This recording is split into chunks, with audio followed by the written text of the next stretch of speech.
Hey, buddy. What were you doing, buddy? Were you in the bookshelf? You in the bookshelf? In the bookshelf? Oh.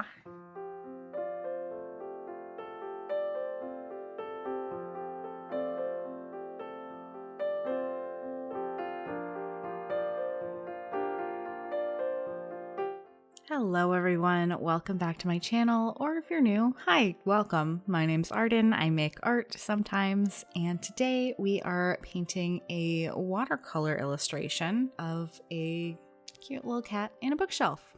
This was actually inspired by my own cat, as you could see from that little first clip that I included. One day I decided to put a bow tie on him because I thought that would be adorable, and it was, and he decided he wanted to sit on my bookshelf, so there we go.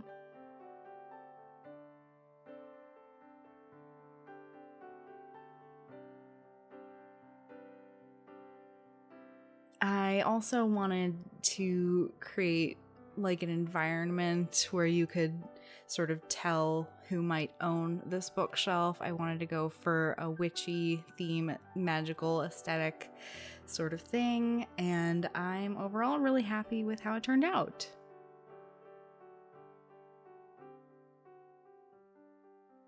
I'm painting this with the Kuretake Gansai Tambi watercolor set that I actually got from my brother-in-law for my birthday.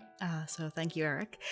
And I painted this all the way back in late March, early April, and I didn't get around to making a video until now, but here we are, and I feel like the season is now appropriate for this. I did feel it was a little premature, but honestly, I like this sort of spooky fall feel, and I would be okay if this was an all year round type of thing. So I'm actually kind of happy that I managed to wait until October to post. No, it's not October yet. This year.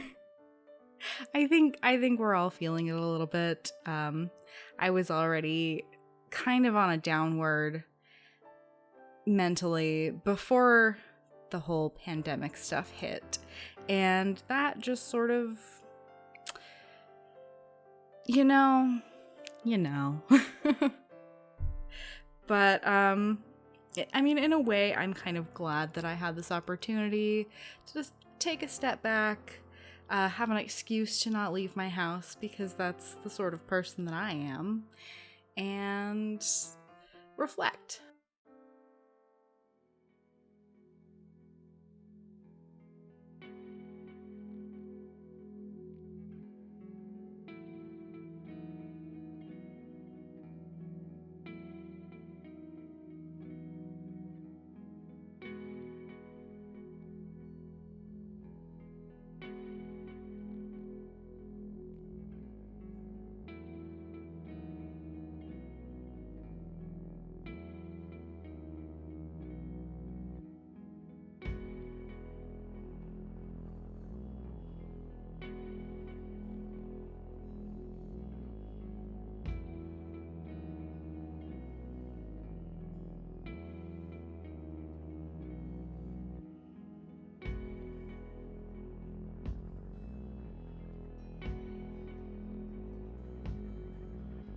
One thing that did give me a lot of trouble in this painting was the paper that I used. I made a bit of a mistake with that one, but I wanted it to be a 9x12 piece. I didn't want to use my little 6x9 sheets of paper, which are my nice watercolor papers, but I wanted it to be a little bit bigger than that, and unfortunately the only bigger watercolor paper I have is not the greatest quality. I think this particular paper that I used, I technically stole from one of my college roommates, so sorry about that.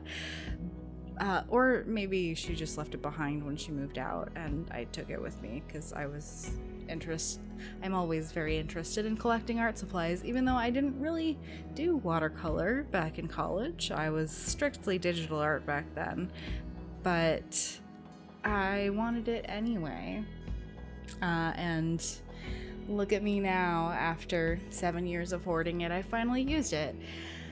And it was not great. It had a big problem with warping, and I mean, I am very heavy on the water use when I do watercolor, so I typically do have some warping on the paper, but this paper just, it was very bad, and it also bled a lot. It was hard to keep the water where I put it. It would just sort of soak into the paper and disperse itself rather than soak into the paper and stay put like cotton watercolor paper does. I don't actually know what this was made out of. I could go look, but I don't want to interrupt the recording now. But other than the paper, I did enjoy working with the paints. These paints layer really nicely. I mean, my other watercolors that I have too, my core watercolors layer nicely as well, but it has been a long time since I've used them. And admittedly, it's been a long time since I used these too, because I painted this back at the beginning of April and I haven't touched them since. But, you know.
I think one of my favorite parts of this whole process was coming up with all the different book titles and spine designs for all the books on the shelf. I really enjoyed figuring out what kinds of books might this witch own, and it was all very cottagecore and gardening related, and with a little bit of magic laid in there. A few of them are just runes, not real runes, just me drawing symbols that look like runes because I don't know what runes mean. But yeah, it was a lot of fun. I think the book titles and the crystals were my favorite parts of this whole painting. It was a lot of fun.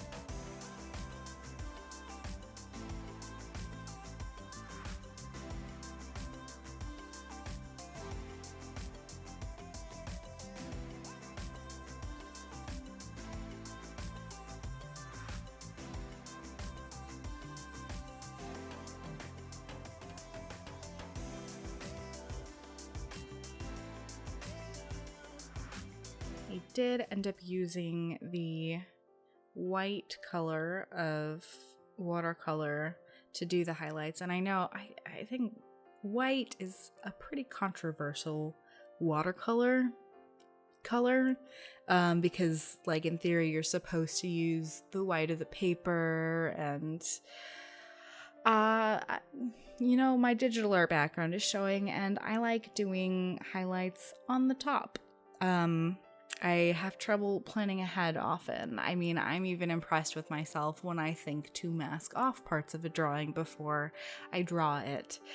So I did use the white watercolor for the highlights, not the final highlights, but to kind of brighten some parts up. And I really like the effect that gave. It made things look a little more pastel.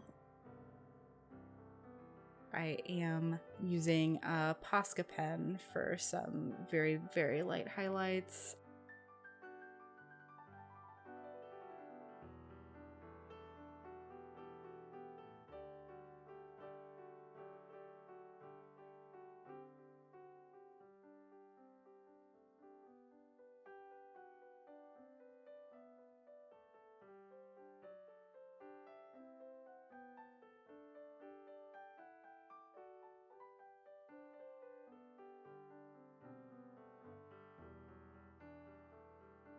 I have a problem where I get a little overzealous with accents and details and finishing touches, and I think this was a mistake, but I wanted to add some sparkle to the very end, so I took my metallic paints and splattered on some silver metallic, and I don't know how I feel about that. It went a little too intense for my liking, so you can see I tried to wipe a little bit away and then it just sort of smudged, but we're gonna pretend like that was intentional because it was my painting and I can do whatever with it.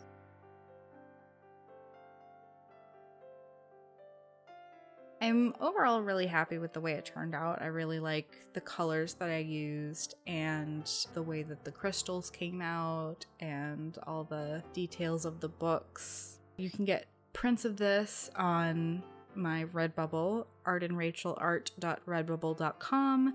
That link will be in the description below, and it's also available on all kinds of other merchandise. Masks, very in season, so check it out if you liked it. Be sure to leave a like on the video also if you liked it, and subscribe to see more from me in the future. Thank you so much for watching. Have a great rest of your day, and I will see you next time. Bye.